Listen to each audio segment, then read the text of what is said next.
What does the term fear of God mean? Do you know? What about from a practical understanding of the fear of the Lord? Do you have a practical working understanding of fear of God? How does it impact you? How does it set you up for how you respond, engage, and interact with life? In this video, I want to talk about the fear of God, practically speaking.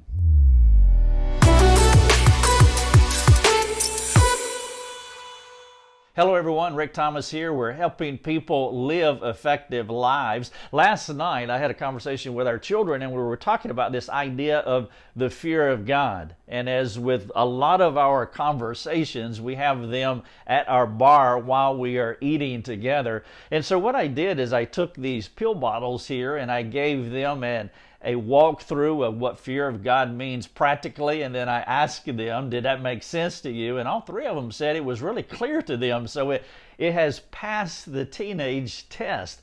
And so I want to share with you what I shared with them about this idea of the fear of God. In my counseling training experience, I have found that many believers do not understand what the fear of God means, or they have an inadequate definition of it. And of course, that affects them practically how they live their lives. The first problem that people struggle with this idea of the fear of the Lord or fear of God is the word fear. And they have a narrow definition of fear, which almost always is tied to being afraid of, being fearful or someone. And so it's important when you understand the fear of God that you make sure you understand what the word fear means in this context. Words do have meaning, but the same word can mean different things in different contexts. Let me give you a couple of illustrations. Let's take the word sight, S-I-G-H-T. The word sight could mean I have eyesight, as in I can see. But do you also know that the word sight, it is the sight like on the end of a gun, as you look through the sight of a gun. And so the sight on a gun and sight as far as your eyesight, those are two different things. Same word, two different contexts. Another word is the word fire. The word fire, well, it could mean that you take a match and you start a fire. The word fire could mean that you fire someone from their job. A third meaning of fire, if you go back to my gun illustration, if you pull the trigger, you're going to fire the gun. And so in those three illustrations, you have one word, but then means three different things. To start a fire, to fire someone, or to fire a gun.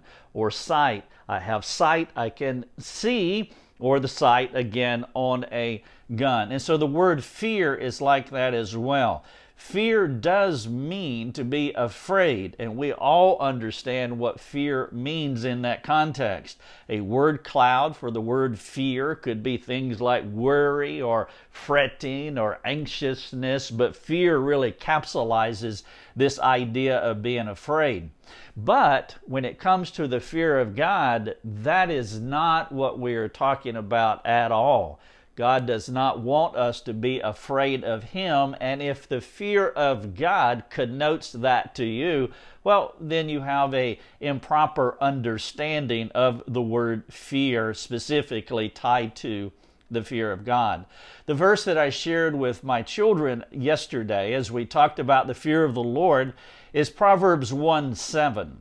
In Proverbs 1:7, Solomon, he gives us this wonderful sentence that is so helpful when thinking about life, which is Proverbs is an excellent book of the Bible if we're talking about how to live life well. But what Solomon said in 1:7 was that the beginning of knowledge, the fear of God is the beginning of knowledge, and then he adds two other words, wisdom and instruction.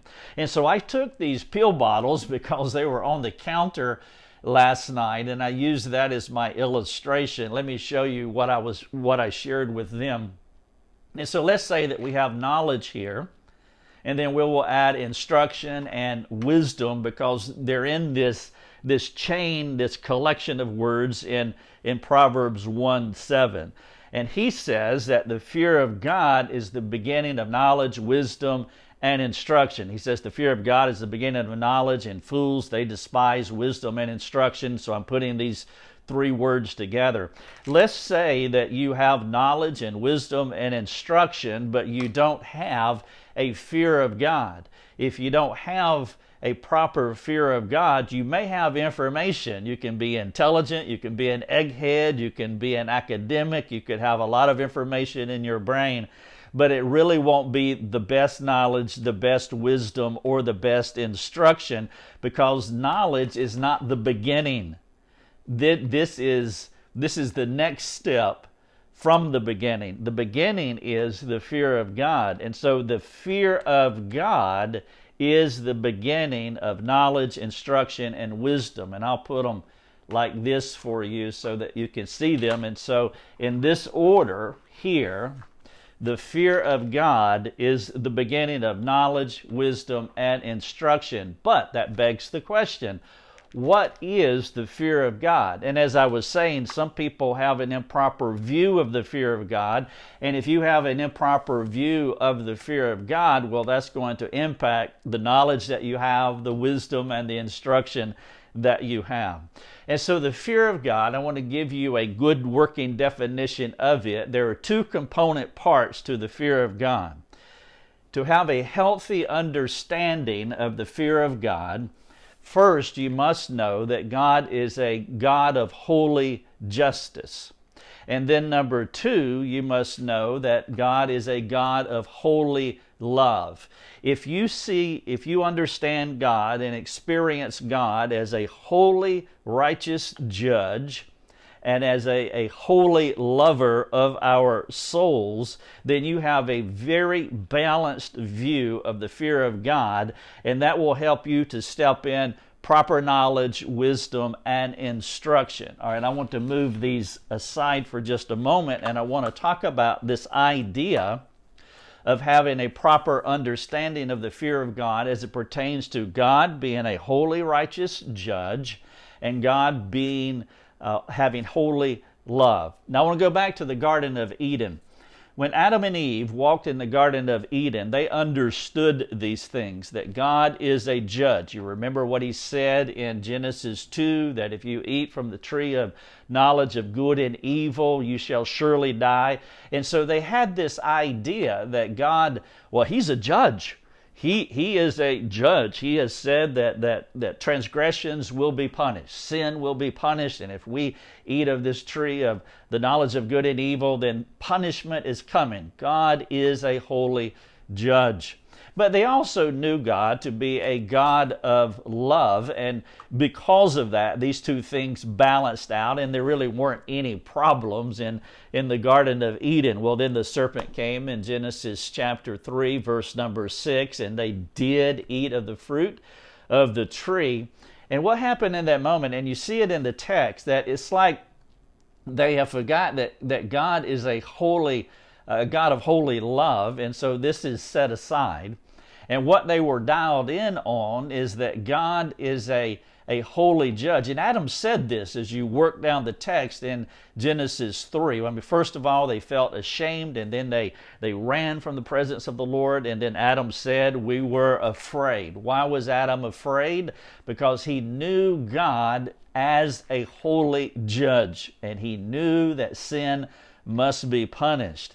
Now, what he could not know, because it had not happened yet, that, well, God is a God of holy love, and God was going to send someone to take on that sin, Christ, the gospel, and Christ was going to take on the punishment of that sin. Well, Adam could not know that at that time. Now, in Genesis 3:15, we get a hint of the gospel as God talks about crushing the serpent's head. Well, why is he going to crush the serpent's head? Because sin must be punished. But before that, Adam and Eve only knew God as a holy judge. And if that is how you think about God as a holy judge, you have an improper view of the fear of God, and you will always live afraid of him because you intuitively know that sin must be punished. Now, a lot of legalists live this way. They see God as a holy judge, and because of that, the way that they step into knowledge and wisdom and instruction, they step into it this way. And so their knowledge is, I want to please God. I want to make sure God's not angry. You will hear them say things like, God will get you for that, and things of that nature. And these quirky cliches that we have because they don't have an adequate understanding of the fear of God. They only see Him as a judge. Now, of course, these people can be very harsh and unkind. If you only understand the fear of God or the fear of the Lord in this halfway here, well, then you can be very judgmental and very harsh and very angry because of this direction here, because you do not know that God is a God of holy love. Also, one of the ways that people get messed up on the fear of God is by how they were reared. Let me illustrate. Let's say that you had an angry father, and a father in the family dynamic is a picture of God the Father. And what happens a lot of times, if a child has an angry father experience, what they do is they map that experience with their father over God the Father, and they see Him as an angry person because, or judge, or harsh, or unkind, because that is the only experience of a father that they have ever had. And so they naturally see God as harsh and unkind and as a judge and a person that you must please. Imagine how that will affect your knowledge, your wisdom, and your instruction. Well, then you could also err on the other side. Let's say that you have a low view of sin, as in, well, everybody does it, sin's not a big deal, etc., however you may want to articulate that. Well, in that case, God is love. Love wins, right? And so we should just love everybody. And you see this in the culture. In fact, the culture errs this way maybe most of the time, that we should love each other.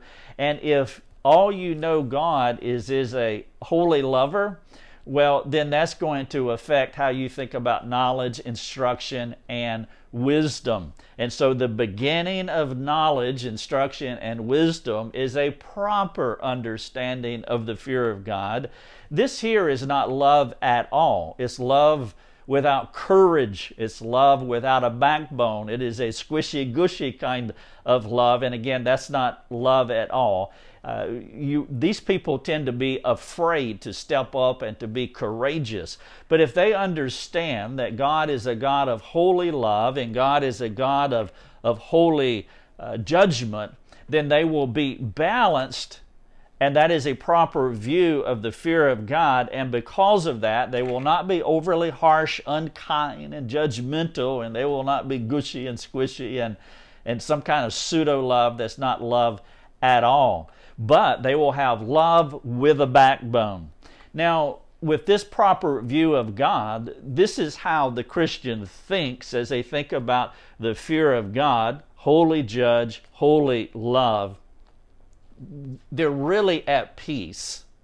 And not just peace. There are many wow words that come out of worshipful words that come out of them, because they know that God is a holy judge like Adam did, but rather than being afraid of God, they have a peace because the holy judge, because He's also holy in His love, said, I am not going to punish you, but sin has to be punished. And so He sent His only begotten Son, and He said sin had to be punished, and so I'm going to punish my Son. He's going to take all the sin upon Himself in His perfect sacrifice, and that will take care of the sin problem. And so God's love is not distorted or skewed in any way. His love remains intact, perfect. Also, sin matters. But His judgment is not skewed or tainted in any way. And so He continues to be a holy, righteous judge and a holy, righteous love that we experience. And the Christian understands this, which gives them balance, not just how they think about knowledge, wisdom, and instruction, but it gives them a worshipful understanding of who God is. Now imagine if Adam understood this in the Garden of Eden. I have sinned and God is going to pay for the sin, I fall down and worship. They have a healthy, reverential understanding, worshipful of the fear of God. And then from that point of departure, how they think about life, how they think about you, how they think about anything. The beginning of knowledge, anything that you think about, is balanced by a healthy understanding of the fear of God. So I trust that makes sense to you. It passed the teenage test. I hope it passes this test as well. If you have any questions that you want to talk to us about, please come to our website. We have a free community forum. It's a great civil space where we talk about all sorts of things, and we would love to interact with you. I also have some videos and information in the description of this video that will help you with this idea of fear of God. Also, if you benefit from these videos and you would like to help us to continue to keep them free for everybody, if you'd be willing or if you're able to make a donation, would you please do that? Thank you so much for watching the video.